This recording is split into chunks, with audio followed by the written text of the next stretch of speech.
Tributarista, socio del estudio Lisiki y Lidvin y Asociados. ¿Cómo está, Franco? Buenos días, Nicolás te está saludando. ¿Cómo estás, Nicolás? Muy buenos días. Gracias por atendernos.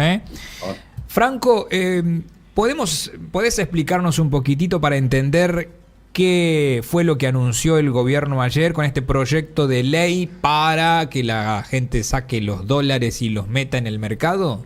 Bueno, es complejo y largo, pero déjame hacerte un comentario un poco más en lo macro, ¿no? Sí. Lo que el gobierno está planteando es un cambio radical, ¿no? 180 grados a cómo venía siendo la relación entre los contribuyentes y la ex AFIP Arca. En donde antes el contribuyente tenía que demostrar que era inocente, ¿no? Desde que somos chiquitos sabemos, porque el derecho penal en Argentina así lo establece, que somos todos inocentes hasta que se demuestre lo contrario, ¿no? En materia tributaria era al revés. Vos eras culpable hasta que vos tuvieras que demostrar que eras inocente, ¿no? De hecho, el proyecto de ley tiene este nombre, ¿no? Habla del principio de inocencia fiscal.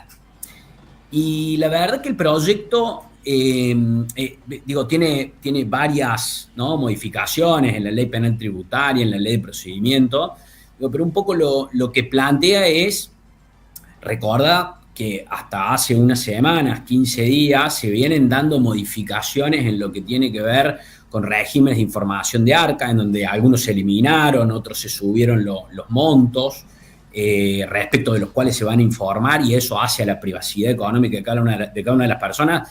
Para que te des una idea, Arca tenía la información cuando una persona pagaba más de 210.000 pesos en la factura de la luz, ¿no?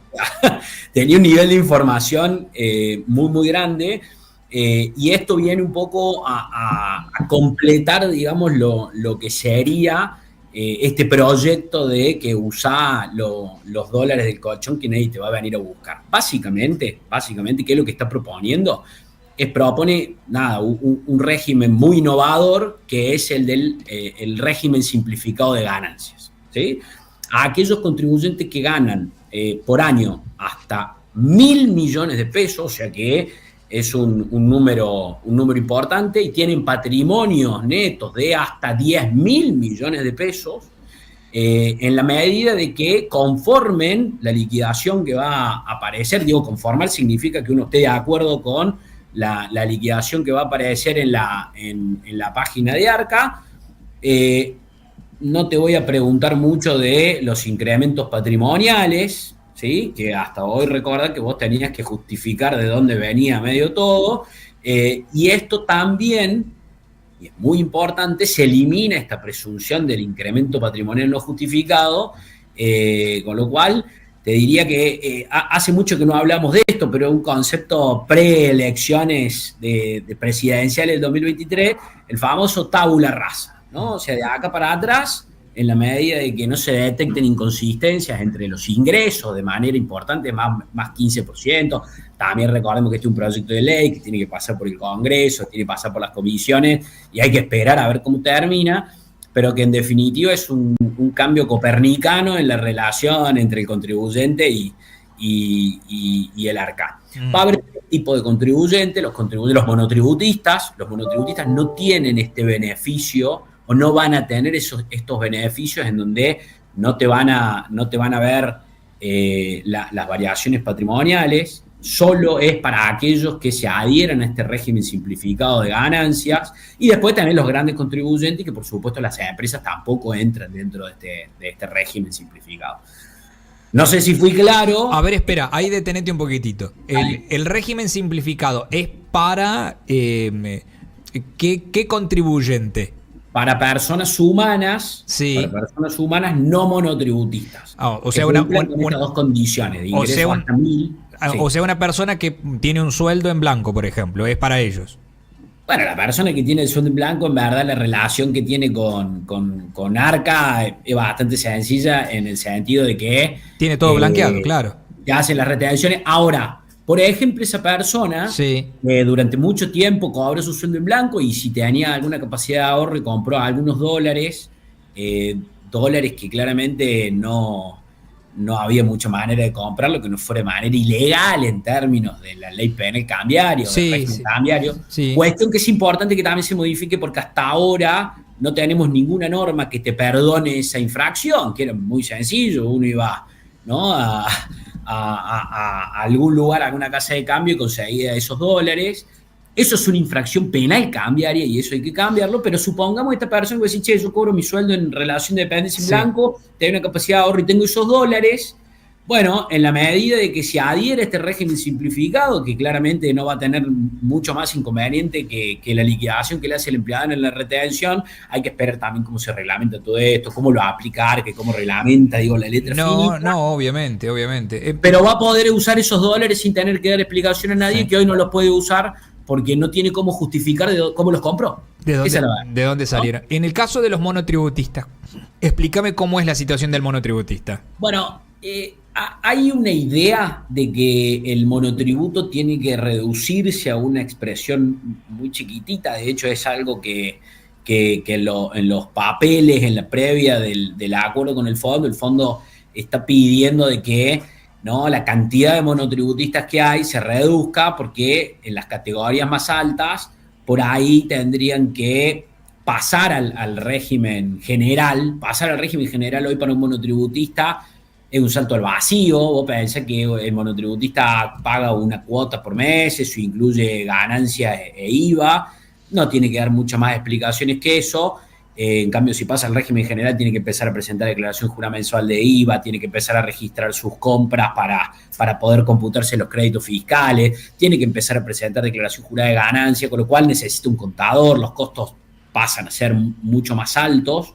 Entonces, en definitiva, un poco este régimen simplificado al monotributista que está ahí medio en el límite, sí, le permitiría, si adhiere al régimen simplificado de la declaración jurada de ganancia, bueno, seguir un poco, tiene que hacer los números, porque también acá hay un tema de que el monotributo en general tiene regímenes también simplificados en ingresos brutos en las provincias, cosas que los responsables y inscriptos no lo tienen, y entonces nada, ahí es un poquito para el monotributista hacer los números, pero la realidad es que el monotributista no tiene los beneficios de no tener que justificar el origen patrimonial. Déjame hacer una aclaración que yo creo que la hicimos la última vez que charlamos, que es que bajo ningún punto de vista esto está pensado, ¿sí?, para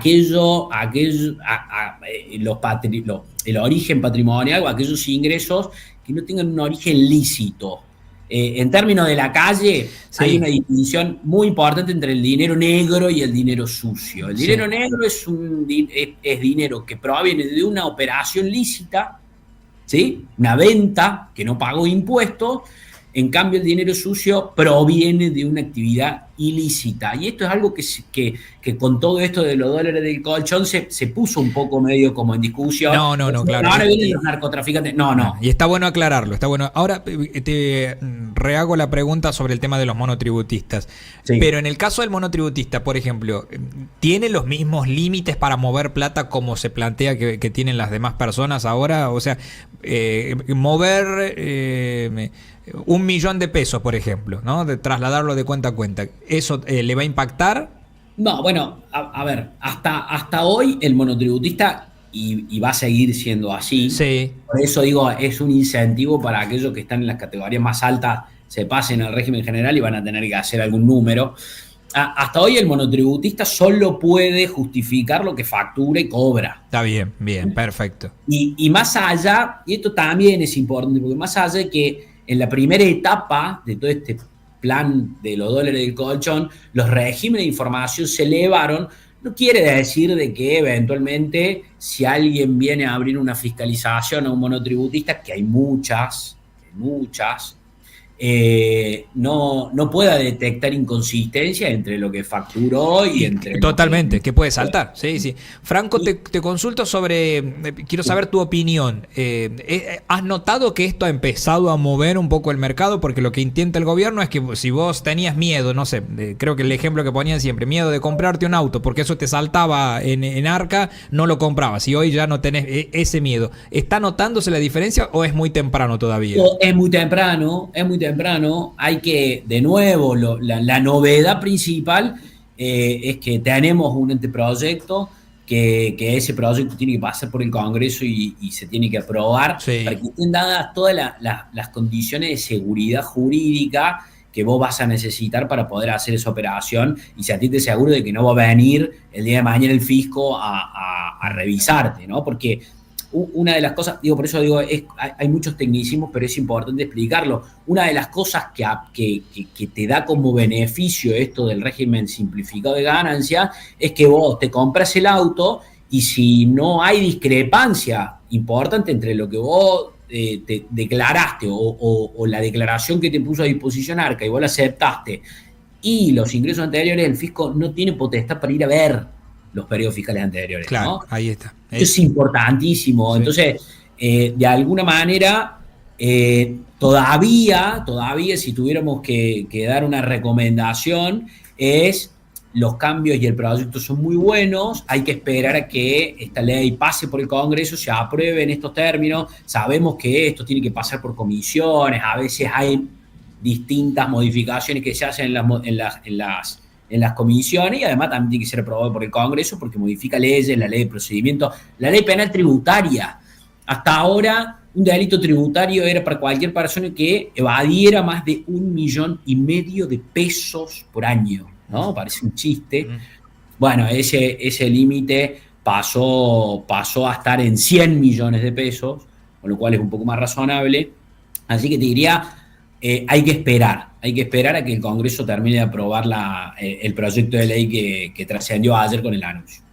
Franco, te agradezco, muchísimas gracias por tu tiempo. Por favor, un saludo grande.